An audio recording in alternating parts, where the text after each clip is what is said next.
Electrolux AEG L 16830 washer, dryer, alarm code E91 shows after a few seconds on all settings. Is there any further diagnosis I can do and possibly make self-repair? Hi. E91 is a communication problem between the main control board on the side and the display board in the front plastic control panel.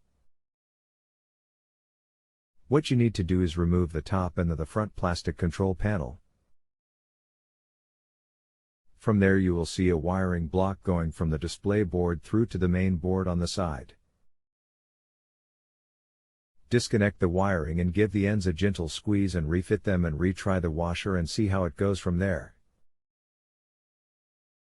If it's still the same, then I'm afraid it's more than likely a faulty control board on the side. Which, if this is the case, it will need to be replaced. But try the above first, as sometimes this actually works and gets it going again. Let me know what happens.